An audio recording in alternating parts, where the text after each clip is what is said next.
ನಡೆಸ್ತೀವಿ. ಇವತ್ತು date announcement ಮಾಡುವಂತ ಒಂದು ಪತ್ರಿಕಾಗೋಷ್ಠಿ ಇದು. ಹಾಗಾಗಿ ಅವರು ಮಾಧ್ಯಮದವರೇನೆ ಇದನ್ನ ಡೇಟ್ ಅನೌನ್ಸ್ಮೆಂಟ್ ಮಾಡ್ಲಿ ಅಂತ ಹೇಳಿದ್ದಾರೆ. ಹಾಗಾಗಿ ನಮ್ಮ ಜೊತೆಗಿರುವ ಹಿರಿಯ ಪತ್ರಕರ್ತರಾದ ಶ್ರೀ KS ವಾಸು ಅವರು ದಯವಿಟ್ಟು ವೇದಿಕೆ ಮೇಲೆ ಬಂದು, ಅಲ್ಲ ವಿಕ್ಕಿ ಪಾಪ ತುಂಬಾ ಕೇಳ್ಕೊಂಡಿದ್ದಾರೆ ವಾಸು ಸರ್, ಇಲ್ಲ ನೀವು ಬಂದು ಒಂದು ಇನಾಗ್ರೇಷನ್ ಮಾಡಿ ಡೇಟ್ ಅನೌನ್ಸ್ಮೆಂಟ್ ಮಾಡ್ಬಿಡಿ ಸಾಕು, ಅಷ್ಟೇನೆ.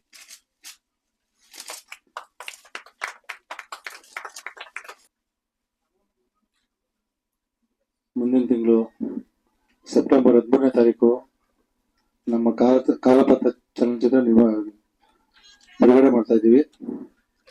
ಹಾಗಾಗಿ ನೀವೆಲ್ಲ ತುಂಬಾ ಸಪೋರ್ಟ್ ಮಾಡ್ಬೇಕಾಗಿ ನಾನು ವಿನಂತಿ ಮಾಡ್ಕೊಡ್ತೀನಿ. ಎಲ್ಲ ಮಾಧ್ಯಮ ಸ್ನೇಹಿತರಲ್ಲಿ ನಮಸ್ಕರಿಸುತ್ತಾ, ಎಲ್ಲ ಪತ್ರಕರ್ತರು ನಮಸ್ಕರಿಸುತ್ತಾ, ಕಾಲಪತ್ರ ಸಿನಿಮಾ ನೆಕ್ಸ್ಟ್ ಮಂತ್ 13ನೇ ತಾರೀಕು ರಿಲೀಸ್ ಡೇಟ್ ಇವತ್ತು ಅನೌನ್ಸ್ ಮಾಡಿದ್ದೀವಿ. ನಿಮ್ಮ ಸಹಕಾರ ಪ್ರೋತ್ಸಾಹ ಖಂಡಿತ ನಮ್ಮ ಸಿನಿಮಾದ ಮೇಲೆ ಇರಲಿ ಅಂತ ನಿಮ್ಮಲ್ಲಿ ಮನವಿ ಮಾಡ್ಕೊತಾ ಇದ್ದೀನಿ. ಮಿಕ್ಕಿದ್ನ ನಮ್ಮ ಡೈರೆಕ್ಟರ್ ಸರ್ ವಿಕ್ಕಿ ಸರ್ ಮಾತಾಡ್ತಾರೆ. ಎಲ್ರಿಗೂ ನಮಸ್ಕಾರ. ಮೊದಲನೇದಾಗಿ ನಾನು ಮಾಧ್ಯಮದ ಮಿತ್ರರಿಗೆ ಒಂದು ಮಾತು ಹೇಳಕ್ ಇಷ್ಟಪಡ್ತೀನಿ. ಪ್ರತಿ ಸಿನಿಮಾಗೂ ನೀವು ಬಂದು ಈ ತರ ಪ್ರೋತ್ಸಾಹ ಕೊಡ್ತೀರಾ. ಸೊ ನಾನು ಮತ್ತೆ ನಮ್ಮ ಕನ್ನಡ ಚಿತ್ರರಂಗ ನಿಮ್ಮೆಲ್ಲರಿಗೂ ಚಿರಋಣಿ ಅಂತ ಹೇಳಕ್ ಇಷ್ಟಪಡ್ತೀನಿ. ನಮ್ಮ ಕಾಲಪತ್ರ ಸಿನಿಮಾ ಇದೇ 13ನೇ ತಾರೀಕು ರಿಲೀಸ್ ಆಗ್ತಾ ಇದೆ. ಮತ್ತೊಮ್ಮೆ ನೀವು ಹೀಗೆ ನಮಗೆ ಪ್ರೋತ್ಸಾಹ ಕೊಡ್ತಾನೆ ಇರಿ ಅಂತ ನಾನು ಕೇಳ್ಕೊತೀನಿ. ವಿಕ್ಕಿ ಅವರು ಡೈರೆಕ್ಟ್ ಮಾಡಿದ್ದಾರೆ, ಆಕ್ಟ್ ಕೂಡ ಮಾಡಿದ್ದಾರೆ, ತುಂಬಾ ಚೆನ್ನಾಗಿ ಮಾಡಿದ್ದಾರೆ. ನಂಗೆ ಈಗ ತಾನೇ ಒಂದ್ ಸ್ವಲ್ಪ ತೋರಿಸಿದ್ರು. ನಾವ್ ಇವಾಗ ಯಾರಿಗೂ ತೋರಿಸ್ತಾ ಇಲ್ಲ, ಆದ್ರೆ ನನಗೆ ಅವರು ಒಂದ್ ಬಿಟ್ ನ ತೋರಿಸಿದ್ರು ಅಂಡ್ ಬಹಳ ಇಷ್ಟ ಆಯ್ತು ನನಗೆ. ನಿಮ್ಮೆಲ್ರಿಗೂ ಇಷ್ಟ ಆಗುತ್ತೆ ಅಂತ ನಾನು ಅನ್ಕೊಂಡಿದ್ದೀನಿ. ಧನ್ಯವಾದಗಳು. ನಮ್ಮ ಟ್ರೇಲರ್ ಕಟ್ ಇನ್ನೂ ಕಲರಿಂಗ್ ಎಲ್ಲ ಏನು ಮುಗ್ದಿಲ್ಲ. ಅಂದ್ರೆ ಒಂದ್ ರಫ್ ಕಟ್ ನ ಅವ್ರು ನನಗೆ ತೋರಿಸಿದ್ರು ಈ ತರ ಬರುತ್ತೆ ಅಂತ. ಎಷ್ಟೋ ದಿವಸ ಆಗಿತ್ತು ನಾನು ಕಾಲಪತ್ರದ್ದು ಬಿಟ್ಸ್ ನೋಡಿ. ಸೊ ಮತ್ತೊಮ್ಮೆ ಆ ಒಂದು ಲೋಕಕ್ಕೆ ನನ್ನ ಕರ್ಕೊಂಡು ಹೋಯ್ತು. ಅಂಡ್ ನಿಜವಾಗ್ಲೂ ಆ ಶೂಟಿಂಗು ಮತ್ತೆ ನಾವಲ್ಲೂ ಬಿಜಾಪುರ್ನಲ್ಲಿ ಹೋಗಿ ಶೂಟ್ ಮಾಡಿದೆಲ್ಲ ನನಗೆ ನೆನಪಾಯ್ತು. ಮಿಸ್ ಮಾಡ್ಕೊಂತ ಇದ್ದೀನಿ. ಮತ್ತೆ ಅದನ್ನ ನಾನು ತೆರೆಯಲ್ಲಿ ನಾನು ಕಾಣ್ತೀನಿ ಅಂತ ಹೇಳಕ್ ಇಷ್ಟಪಡ್ತೀನಿ. ಅಯ್ಯಯ್ಯೋ, ಆ ಸಿನಿಮಾಕ್ಕೂ ಈ ಸಿನಿಮಾಗೂ ಕನೆಕ್ಷನ್ನೇ ಇಲ್ಲ. ಒಂದ್ ಕನೆಕ್ಷನ್ ಇದೆ, ಅದೇನಂತ ಹೇಳ್ತೀನಿ. ಅದ್ರಲ್ಲಿ ವೈಟ್ ಪೌಡರು, ಇದ್ರಲ್ಲಿ ಬ್ರೌನ್ ಪೌಡರು. ಯಾಕಂದ್ರೆ ಅಲ್ಲಿ ನಾವು ಮಣ್ಣಲ್ಲಿ ಕೆಲಸ ಮಾಡಿದ್ದು, ಡಸ್ಟ್ ಅಲ್ಲಿ. ಸೊ ನಡಿಬೇಕಂದ್ರೆ ಎಲ್ಲ ನಾವು ಬ್ರೀದಿಂಗೇ ಮಣ್ಣು ಮಣ್ಣು. ಸೊ ಅದು ಒಂದ್ ಚಿಕ್ಕ ಜೋಕ್ ಮಾಡಿದೆ. ಬಟ್ ಖುಷಿ ಆಗಿತ್ತು ನನ್ಗೆ ದಟ್ ನಿನ್ನೆ ಒಂದು ರಿಲೀಸ್ ಆಗಿದೆ, ಇವತ್ತು ಒಂದು ಅನೌನ್ಸ್ಮೆಂಟ್ ಇದೆ. ಇದೇ ತರ ನಡೀತಾ ಹೋಗ್ಲಿ, ಎಲ್ರಿಗೂ ಒಳ್ಳೇದಾಗ್ಲಿ. ಇಲ್ಲಿ ನನ್ನ ಪಾತ್ರದ ಹೆಸರು ಗಂಗಾ ಅಂತ. ನಾ ಜಾಸ್ತಿ ಹೇಳಂಗಿಲ್ಲ ಅಂತ ವಿಕ್ಕಿ ಅವ್ರು ನನಗೆ ಈಗಾಗ್ಲೇ ಹೇಳ್ಬಿಟ್ಟಿದ್ದಾರೆ. ಎಲ್ಲಾ ಡೈರೆಕ್ಟರ್ ಹೇಳ್ತಾರೆ, ಆದ್ರೆ ವಿಕ್ಕಿ ಅವ್ರು ಸ್ವಲ್ಪ ಸ್ಟ್ರಿಕ್ಟ್ ಆಗಿ ಹೇಳ್ಬಿಡ್ತಾರೆ. ಅದಕ್ಕೆ ನಾನು ಏನು ಬಿಟ್ಕೊಡಕ್ ಆಗಲ್ಲ. ಆದ್ರೂ ಹೇಳ್ತೀನಿ, ನಾನು ಟೀಚರ್ ಪಾತ್ರ ಮಾಡ್ತಾ ಇರೋದು ಸಿನಿಮಾದಲ್ಲಿ. ಸೊ ನನಗೊಂದು ಹೊಸ ಅನುಭವ. ಆತರ ನಾನು ಮಾಡಿಲ್ಲ, ಕಲ್ತಿರೋದುಂಟು, ಹೇಳ್ಕೊಟ್ಟಿರೋದುಂಟಿಲ್ಲ. ಸೊ ಹೊಸ ಅನುಭವ, ನನಗೆ ಎಕ್ಸ್ಪೀರಿಯನ್ಸ್ ತುಂಬಾನೇ ಚೆನ್ನಾಗಿತ್ತು. ನಮ್ಮ ಪ್ರೊಡ್ಯೂಸರ್ ಸುರೇಶ್ ಸರ್ ಹಾಗೂ ನಾಗರಾಜ್ ಸರ್ ಕೂಡ ನಮಗೆ ಸೆಟ್ ನಲ್ಲಿ ಯಾವುದೇ ತರಹದ ಒಂದು ಕಷ್ಟ ಇದು ಅಂತ ನೋಡ್ಬೇಕಾಗೇ ಇಲ್ಲ. ಯಾವತ್ತು ತುಂಬಾ ಚೆನ್ನಾಗಿ ನೋಡ್ಕೊಂಡಿದ್ದಾರೆ. ಸೊ ನನಗೆ ಕಾಲಪತ್ರ ಸಿನಿಮಾಲಿ ಕೆಲಸ ಮಾಡಿ ಒಂದು ಅದೃಷ್ಟ ಅಂತ ನಾನು ಅನ್ಕೊಳ್ತೀನಿ. ಒನ್ಸ್ ಅಗೇನ್ ನಮಗೆ ಆಲ್ ದಿ ಬೆಸ್ಟ್ ಹೇಳ್ತೀನಿ. Thank you. ಈ ತರ ಅಂತೂ ಇಲ್ವೇ ಇಲ್ಲ. ಈ ತರ ಅಂದ್ರೆ ನಾನು ಹಾಕೊಂಡಿರೋದು ಈಗ ಇಲ್ಲ. ಸಿನಿಮಾ ಅಲ್ಲಿ ಥ್ರೂ ಔಟ್ ಸಿನಿಮಾ ಅದೇ ಒಂದ್ ಲುಕ್ ಅಲ್ಲಿ ಇರುತ್ತೆ. ಅಂಡ್ ಗ್ಲೀಮ್ ಅಂತ ಏನು ಬರೋದಿಲ್ಲ. ಸೊ ದಟ್ಸ್ ನ್ಯೂ ಅಲ್ವಾ ನನಗೆ. ಪ್ರೇಕ್ಷಕರು ಅದನ್ನ ಒಪ್ತಾರೆ ಅಂತ ನಾನು ಅನ್ಕೊಂಡಿದ್ದೀನಿ. ಅವ್ರಿಗೆ ಇಷ್ಟ ಆಗುತ್ತೆ ಅಂತ ನಾನು ಅನ್ಕೊಂಡಿದ್ದೀನಿ. ಸೂಪರ್ ಆಗಿತ್ತು. ವಿಕ್ಕಿ ಅವ್ರು ಹೇಗೆ ಅಂದ್ರೆ 20 ಸಲ ಮಾಡ್ಸಿದ್ರು ಪರವಾಗಿಲ್ಲ, ನೀವ್ ಮಾಡ್ಬೋದು ಅಂತ ಮಾಡಿಸ್ತಾ ಇರ್ತಾರೆ. ಸೊ ಆ ಒಂದು ಕ್ವಾಲಿಟಿ ನಂಗೆ ಅವರಲ್ಲಿ ಇಷ್ಟ. ಯಾಕಂದ್ರೆ ಪರ್ಫೆಕ್ಷನ್ ಹುಡುಕ್ತಾರೆ ಅವ್ರು ಯಾವಾಗ್ಲೂ ಒಂದ್ ಶಾರ್ಟ್ ಅಲ್ಲಿ.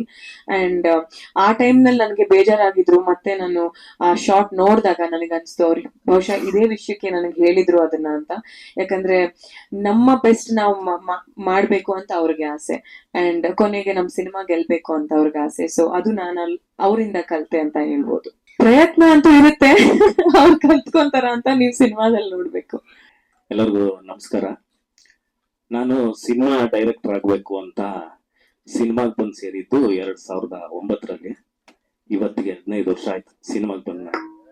ಇಡ್ಲಿ ವಡೆ ತಿನ್ನಕ್ ಶುರು ಮಾಡಿ ಸಿನಿಮಾದಲ್ಲಿ 15 ವರ್ಷ ಆಯ್ತು. ಆಮೇಲೆ ಇನ್ನೊಂದು ಏನಂದ್ರೆ, ಸೂರಿ ಸರ್ ನನ್ನ ಹೀರೋ ಮಾಡಿ ಫಸ್ಟ್ ಪ್ರೆಸ್ ಮೀಟ್ ಮಾಡಿದ ಜಾಗ ಇದು. ನನ್ನ ಹೀರೋ ಮಾಡಿದ ಕೆಂಡ ಸಂಪಿಗೆ ಚಿತ್ರಕ್ಕೆ ನೆಕ್ಸ್ಟ್ ಮಂತ್ಗೆ 9 ವರ್ಷ ಆಗ್ತಾ ಇದೆ. ಅದೊಂದು ಖುಷಿ ವಿಷಯ. ಅದೇ ತಿಂಗಳಲ್ಲಿ ನಾನ್ ಡೈರೆಕ್ಷನ್ ಮಾಡಿರೋ ಸಿನಿಮಾ ರಿಲೀಸ್ ಆಗ್ತಾ ಇದೆ. ಅದು ತುಂಬಾ ಖುಷಿಯಾದಂತ ವಿಷಯ.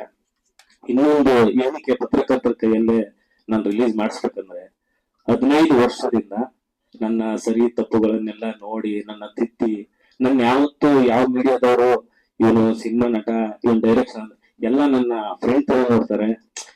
ಏನು ಏನಿಲ್ದೆ ಓಪನ್ ಆಗಿ ನನ್ನ ಜೊತೆ ಮಾತಾಡ್ತಾರೆ. ಆ ಬಾಂಡಿಂಗು ನಾನು ಚೆನ್ನಾಗಾಗ್ಲಿ ಅಂತ ಹೇಳುವಂತ ನಮ್ದೊಂದು ಒಳ್ಳೆ ಮನಸ್ಸಿತ್ತಲ್ಲ, ಅದಕ್ಕೆ ಎಲ್ಲರೂ ಪತ್ರಕರ್ತರ ಹತ್ರನೇ ನನ್ನ ಸಿನಿಮಾ ರಿಲೀಸ್ ಡೇಟ್ ನ ರಿಲೀಸ್ ಮಾಡಿಸ್ಬೇಕು ಅಂತ ಅನ್ನಿಸ್ತು. ಅದಕ್ಕೆ ಮಾಡಿಸ್ದೆ.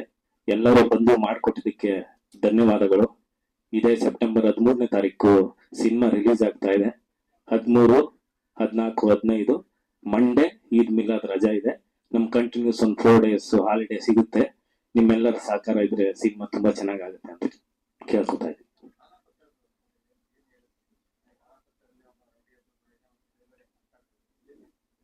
ಸರ್, ಕಾಲಪತ್ರ ಅಂದ್ರೆ ಇದು ಯಾವ್ದೋ ರೌಡಿಗೆ ಸಂಬಂಧಪಟ್ಟಿದ್ದಲ್ಲ. ಈ ಕತೆ ಬರೆದಿದ್ದು ಸತ್ಯಪ್ರಕಾಶ್, ಅದನ್ನ ನಾವು ಸ್ಕ್ರೀನ್ ಪ್ಲೇ ಮಾಡಿರೋದು. ಇದೊಂದು ಕಲ್ಲು ಇದೆಯಲ್ಲ, ಕಪ್ಪು ಕಲ್ಲಿನ ಕಥೆನೇ ಕಾಲಪತ್ರ. ಇಲ್ಲ, ಮೈನಿಂಗ್ ಏನಿಲ್ಲ ಸರ್. ಇದೊಂದು science fiction, illusion plus action drama ಎಲ್ಲ ಇರುತ್ತೆ. ಒಂದು ಹೊಸ ತರದ ಪ್ರಯತ್ನ. ನನಗಂತೂ ತುಂಬಾ ಹೊಸ ಪ್ರಯತ್ನ. ಈಗ ಸದ್ಯ ನೋಡಿರೋರೆಲ್ಲರೂ ಹೊಸ ಪ್ರಯತ್ನ ತುಂಬಾ ಚೆನ್ನಾಗಾಗಿದೆ, ಚೆನ್ನಾಗಾಗುತ್ತೆ ಅನ್ನೋ ಒಂದು ಭರವಸೆ ಇದೆ. ಆ ಭರವಸೆಯನ್ನ ಹೆಚ್ಚುಗೊಳಿಸ್ಬೇಕಂದ್ರೆ ನೀವು ನಮಗೆ ಸಪೋರ್ಟ್ ಮಾಡ್ಬೇಕಂತ. ಸರ್, ನಾನು ಬಿಜಾಪುರ ಬ್ಯಾಕ್ ಡ್ರಾಪ್ ಅಲ್ಲಿ ಶೂಟ್ ಮಾಡಿದ್ದೀನಿ. ಬಟ್ ಬಿಜಾಪುರ ಭಾಷೆ, ನಾರ್ತ್ ಕರ್ನಾಟಕ ಭಾಷೆ ಅಂತೀನಿ, ಜನರಲ್ ಕನ್ನಡ ಭಾಷೆ ಇರುತ್ತೆ. ನಂದು ಆ ಕತೆಗೆ ಆ ತರದ್ದು ಒಂದು ಜಾಗ ಬೇಕಿತ್ತು. ಅದಕ್ಕೆ ಇಲ್ಲಿಂದ ಒಂದು 650 ಕಿಲೋಮೀಟರ್ ಹೋಗಿ ಆ ಜಾಗ ಹುಡ್ಕೋದಕ್ಕೆ ನೀವು ವಿಜುವಲ್ ನೋಡಿದ್ಮೇಲೆ ಗೊತ್ತಾಗುತ್ತೆ. ಒಂದು 500 to 600 ಕಿಲೋಮೀಟರ್ ನಾವು ರಿಸರ್ಚ್ ಮಾಡಿದ್ವು, ನಾವು DOP ಡೈರೆಕ್ಷನ್ ಡಿಪಾರ್ಟ್ಮೆಂಟ್ ಎಲ್ಲ.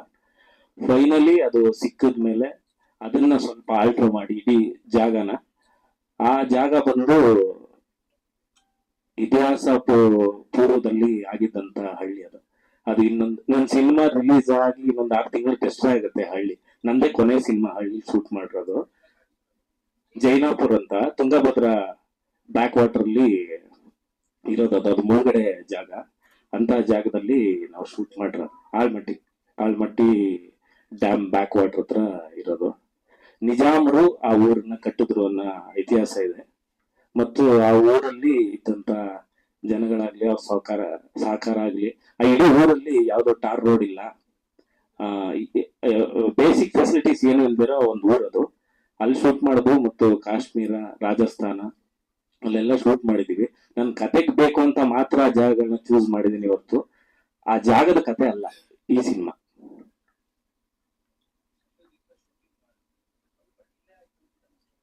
ಅಂದ್ರೆ ಡಿಲೇ ಅದಕ್ಕೂ ಹೇಳ್ತೀನಿ ಸರ್ ಕಾರಣ. ನಮ್ದು ಆಕ್ಚುಲಿ ಈ ವರ್ಷ ಜನವರಿಲಿ ಸೆನ್ಸರ್ ಆಗಿತ್ತು. ಫ್ಲೋ ಅಲ್ಲಿ ತುಂಬಾ ಸಿನಿಮಾಗಳಿತ್ತು. ನೋಡ್ಬೇಕಾದ್ರೆ ಎಲೆಕ್ಷನ್ ಬಂತು, ಕ್ರಿಕೆಟ್, IPL, ಒಂದಷ್ಟು ಚಿತ್ರರಂಗದಲ್ಲೂ ಏರ್ಪೇರ್ ಎಲ್ಲ ನೋಡ್ತಾ ಇದ್ವಲ್ಲ, ಅದನ್ನೆಲ್ಲ ಡಿಸ್ಕಸ್ ಮಾಡೋಣ ಅಂತಾನೆ ಇವಾಗ ನೀಟಾಗಿ ಫ್ರೀ ಟೈಮ್ ಇದೆ. ಆಮೇಲೆ ನಮ್ಮ ಭೀಮಾ ಮತ್ತೆ ಕೃಷ್ಣ ಪ್ರಣಯ ಸಖಿ ತುಂಬಾ ಚೆನ್ನಾಗಿ ಹೋಗ್ತಾ ಇದೆ.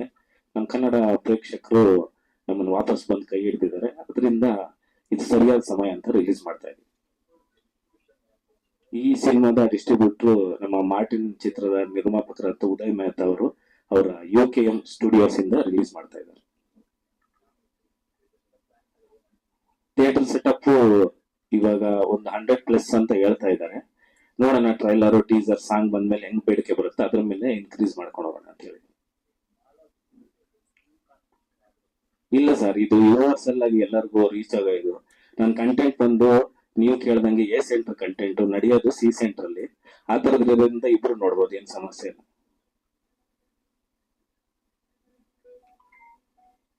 ನಮ್ ಕ್ಯಾಮ್ರಾಮನ್ ಅವರು ಮಾತಾಡಲ್ವಂತೆ, ಅವ್ರು ವಿಜುವಲ್ ನೋಡಿ ನೀವು ಮಾತಾಡ್ಬೇಕು ಅಂತ ಹೇಳ್ತಾ ಇದ್ದಾರೆ. ಧನ್ಯವಾದಗಳು. ಅತಿ ಶೀಘ್ರದಲ್ಲೇ ಇನ್ನ 2 ಸಾಂಗ್ ಇದೆ, plus trailer pre release event ಇದೆ.